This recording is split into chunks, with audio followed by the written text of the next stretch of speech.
Good evening. Monday and Tuesday of last week, Jewish communities celebrated the New Year. We are currently in the year 5780 since creation. 10 days after the New Year, we are graced by Yom Kippur. Yom Kippur, the Day of Atonement, is the holiest day in the Hebrew calendar. This year, it starts at sunset on Wednesday, the 9th of October. Yom Kippur is a day of fasting, penitence, and restitution. Hebrew scriptures, Leviticus 16:31, calls Yom Kippur Shabbat Shabbaton, the Saturday of Saturdays. Just as Saturday is a holy day, so is Yom Kippur, but more so. Just as Saturday is a day of bliss, so is Yom Kippur, but more so. Just as Saturday is a festive day, so is Yom Kippur, but more so. Yom Kippur is a day of abstention from food and drink. It is a festive day, but we do not feast. It's a festive day without food or drink. Although our dress wear on Yom Kippur is comparable to that of a Saturday, we refrain from wearing leather. Leather shoes, for example, and wearing normal clothing make our attire a rather odd medley. Smart dresses and suits are embellished by rubber shoes. On Yom Kippur, we are exhorted to indulge in the most transformative creation possible. We atone, transform, and recreate ourselves through introspection and self-judgment. In so doing, we seek our personal return. The process contains 4 steps: regret at our mistakes, cessation of the particular act through commitment to change, confession by verbalizing mistakes, and resolving not to repeat the harmful act. However, atonement is specifically for transgressions against God. Yom Kippur cannot make reparations for acts committed against another person. Only personal apology and reconciliation may redress disputes between people. Many hours are spent in synagogue on Yom Kippur. The fast is an emotionally and physically demanding experience, but spiritually uplifting. Regular weekdays have 3 prayer services. Saturdays and other holy days have 4, and Yom Kippur has 5.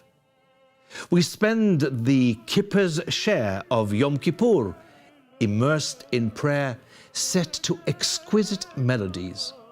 The tunes are majestic and soothing, rallying and resonant. They serve to pull congregants together, even when physical strengths wobble and wane, as we wade into the closing hours of the fast. Some 25 hours from the commencement of the fast, as the sun dips into the western horizon and synagogues are bulging with congregants, the final service of the day, Ne'ilah, closing the gates, kicks in.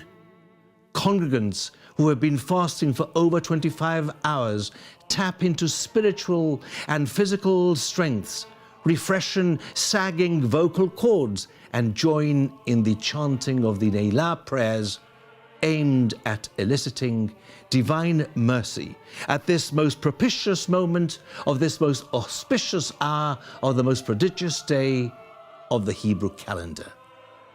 Throughout the day, we indulge in confessing our sins, not in private, but together as a community, loudly. Our communal prayers seek to pierce the complexities of everyday living. We implore divine mercy. As the gates of benevolence creak shut at the conclusion of the fast, we are overwhelmed by a blast of a battery of ram horns.